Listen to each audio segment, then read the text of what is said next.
As summer settles in, Geauga Park District continues to offer inspiring activities for all ages and abilities. Try camping, boating and fishing close to home, or explore with an entertaining naturalist. Summer fun begins at geaugaparkdistrict.org. Black pickup truck, 3 guys came in, robbed us. They might have taken my son, I don't know. They may have taken your son? They may have taken my son, yes. All right, what's the name of the business? What did they take? Yeah. Did they take a cash register? No. No. What did they take? My son is safe. I had to give him all my money. Okay. They hit me. They threatened to kill me. They're driving a black pickup truck. He grabbed a plant, my wife's plant, and he hit me with it.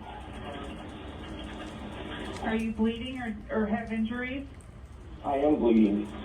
Do you need an ambulance? But I don't need assistance, no. Not an ambulance.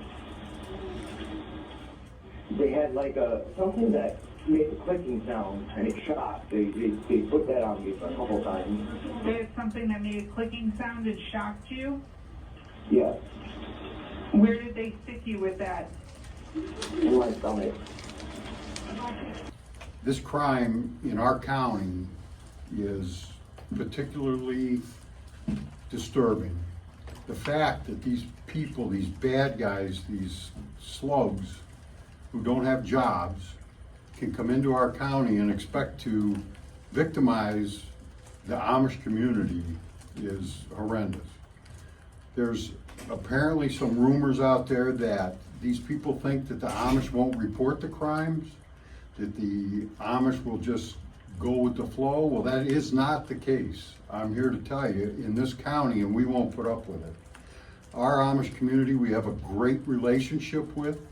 We work with them on a daily basis with the different bishops.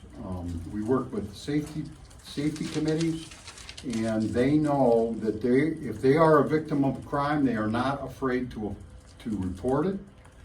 And I guarantee you that we're not afraid to investigate it. And these guys will get what they deserve. Detectives learned the 3 suspects first arrived at the residence and used a ruse to gain access to the victim's property. The suspects posed falsely as potential customers of the business and tried to gain the victim's trust. The suspects ultimately used physical force by placing the juvenile victim, an 8-year-old, into a chokehold type restraint to force the adult victim and his son into the house. The adult victim stated that he was placed under watch by one of the 3 men while his house was ransacked by the other 2 suspects. He reported they separated him from his son and they held his son hostage as they moved through the house searching for money. I was out at this crime scene that night. This house was completely ransacked. Everything was gone through, thrown all about. The victim stated the suspects became angry, they did not find more money, and physically assaulted him and threatened to kill him if he did not produce more money. The victim was hit in the face with a wooden crate and suffered an injury to the side of his face to include swelling and a substantial laceration below the ear. He talks on the 911 call about bleeding out his neck. It was up behind the jaw. The victim also reported the suspects shocked him with the taser device. When the victim could not produce any more money, the suspects stated they were going to kill him and take his son. He was forced to look away as the suspects exited the residence holding his son hostage. At this time, the male was able to run and call 911 when the suspects left the residence. As heard on the call, the juvenile re-enters the house shortly after he gets a hold of 911. The juvenile victim later reported that he was being dragged towards the suspect vehicle, but he was able to break free and run away. He further stated he believed he was going to be abducted and killed. The juvenile victim also reported that he was shocked in the stomach with the taser device multiple times during this incident. The juvenile victim also described witnessing his father being thrown to the ground and being assaulted and beat by the suspects in his presence. The main suspect and primary aggressor was identified as 33-year-old Bradford Hosler from Canton, Ohio. If we can put up his picture. This suspect was described by the victim as being the leader of the group.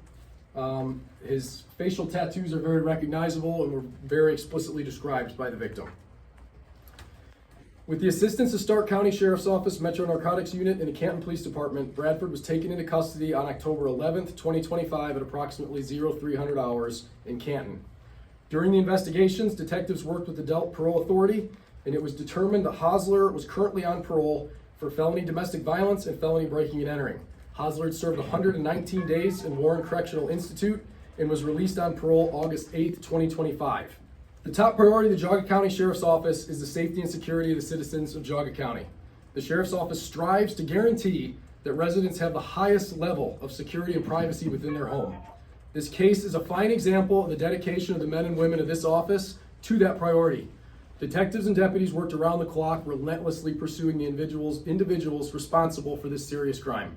We will continue to work around the clock until all suspects in this case are charged accordingly for their involvement. The defendant was arraigned this morning in Chardon Municipal Court.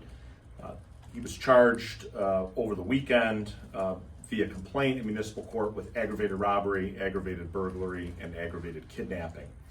He appeared on those charges this morning, and given his extensive criminal record and the fact that he was on release from prison through the parole authority with an ankle monitor when these crimes occurred, we requested and the judge granted a $750,000 cash bond for this defendant. So he's still being held here in the Geauga County Safety Center, and we plan on him being held throughout the duration of the proceedings.